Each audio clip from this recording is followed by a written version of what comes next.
आज दिनांक 23 अप्रैल 2022 को हमारे साथ धानक समाज के चौधरी चमनलाल इंदौरा जी और कीमती पचेरवाल जी, राजेश निर्वाण जी, पुत्र मीर सिंह हवलदार, जो हमारे समाज के बहुत पुराने जाने माने चौधरी हुआ करते थे, प्रिंसिपल ठेकेदार जी के।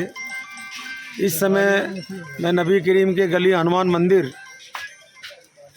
धानक समाज के बस्ती में हूँ और समाज के लोगों से एक ये अभियान एक चल रहा है पूछताछ, विशेष रूप से 6548 हनुमान मंदिर नबी करीम बाबूराम सोलंकी मार्ग के बारे में, जो पिछले 20-25 सालों से जो हनुमान मंदिर की दुर्दशा हो रही है। समाज इसमें बहुत चिंतित है, परेशान है और वहाँ कुछ वकील कई सालों से घोटाला कर रहे हैं, पैसों का, ज़मीन का, मंदिर का, किराए का।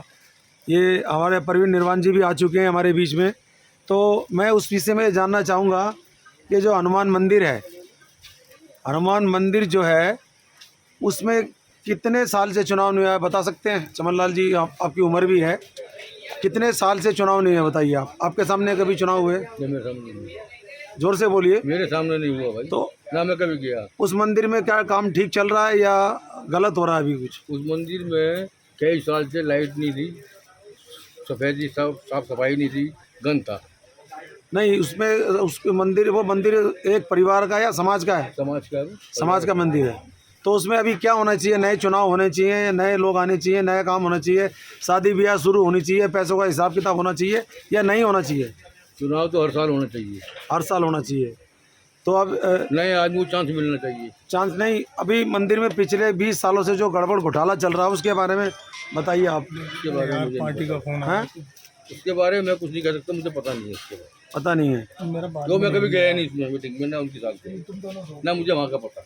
अच्छा, ये है कि मेरा सुझाव ये है कि चुनाव हर साल होना चाहिए और अच्छे आदमी आने चाहिए। नहीं, जो नबी करीम में रहता है वो आना चाहिए, जो दूर रहते हैं, पश्चिम बिहार में रहते हैं, वो आने चाहिए। ये जरूरी नहीं है कि लाख नहीं आने चाहिए, वो तो 1 लाख नहीं आने चाहिए, क्योंकि ऐसा है उन्होंने आज से कम से कम 20 साल हो गए, 30 साल हो गए, कम आज तक उन्होंने चुनाव नहीं करवाए, न किसी का चुनाव हुए। चुनाव होने चाहिए। और मंदिर की दुरुस्ती इस तरह से हो रही है कि मंदिर से लूट रहे हैं वो दोनों हाथों से, और आज तक कोई हिसाब नहीं दिया। आपको इसमें एक बात और हम जानकारी मिला है, कोर्ट में जसवंत नुगरिया ने केस डाला था, 10 साल केस चला। तो कोर्ट ने, माननीय न्यायालय ने उनसे 10 साल का लेखा जोखा रिकॉर्ड, पैसों का, बैंक बैलेंस, ऑडिट शीट और चुनाव के बारे में मांगा, तो उन्होंने मना कर दिया। सीनियर खनवाल ने, कोर्ट ने 10 साल का हिसाब किताब मांगा, दिया नहीं और इस्तीफा दे के भाग गए। और उसके बाद में फिर गैर कानूनी रूप से ललित को प्रधान बना दिया। वो कोर्ट से बड़े हैं क्या? तो उन्होंने हिसाब किताब नहीं माना ना। हाँ, कोर्ट से ही बड़े हैं। मुझे तो ऐसा ही लग रहा है, क्योंकि समाज का नहीं मान रही बिरादरी को कोर्ट समझे। हाँ, तो इसमें राजेश निर्वाण जी, आप क्या कहना चाहते हैं? क्योंकि वो गैर कानूनी रूप से बताते हैं, समाज को डराते हैं, धमकाते हैं और पैसा हड़प रहे हैं। वो कोर्ट से भी बड़े हैं, दूसरी बात ताकत से भी बड़े हैं, और उनका यही नजरिया रहेगा कि सारी ज़िंदगी लोगों को ठगते रहो और बेईमानी करते रहो और समाज को धोखा देते रहो। नहीं, ये मंदिर समाज का है या उसका? समाज का मंदिर है ये, समाज के। हमने सुना है कि ये हमारे जो चमनलाल चौधरी, उनके पिताजी गुलजारी लाल चौधरी हुआ करते थे, ये ज़मीन उन्होंने दान में दी थी, और फिर कुछ पुराने बुजुर्गों ने मिलजुल के इसको बनाया था। अब मैं इसमें कीमती पचेरवाल जी हैं, जो अपने आप में बहुत जाना जाते हैं, बेबाक बात करते हैं और अपने विचार सही ढंग से रखते हैं। तो इनसे पूछना चाहूँगा, जो हनुमान मंदिर में प्रकरण चल रहा है कई सालों से, इसमें कैसा होना चाहिए, क्या बदलाव होना चाहिए, क्या कुछ होना चाहिए, किस तरह से इसमें सुधार होना चाहिए? देखो, ऐसा होता है कि बहुत लोगों ने बहुत समय तक उसको चला लिया जी, और कई लोगों को, नयों को भी मौका मिलना चाहिए। और हर साल उन्होंने कैसे चलाया, ये पूछना चाह रहा हूँ। कब चुनाव में जीते हो? इसके अंदर ये करीब कोई 90-91 में चुनाव हुआ था, जो भारत सेवा समाज में हुआ था। भारत सेवा समाज में। तो उसके बाद ना कोई चुनाव हुआ ना कुछ हुआ।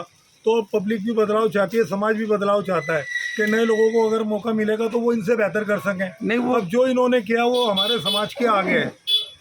बहुत कुछ समाज समझता है और आज जागरूक है। जो पीछे ज़्यादातर हमारे समाज की एक परेशानी है, ज़्यादातर 90% ऐसा होता है, जिस भी समाज की चीज़ को किसी के हैंडओवर किया जाता है, वो लगभग उस पर अपना घर की हुकूमत बना लेता है, उसको अपनी जागीर समझ लेता है, उसका वो मालिक बन जाता है। समाज को तो एक तरफ कर देता है। 90% ऐसा होता है, लेकिन हमारे लोग चुप बैठ जाते हैं बेचारे। काम धंधे, मजदूर, काम धंधा करने वाले, घर ही ढंग से चलाने वही काफ़ी है, वो झंझट से बचते हैं और कटते हैं।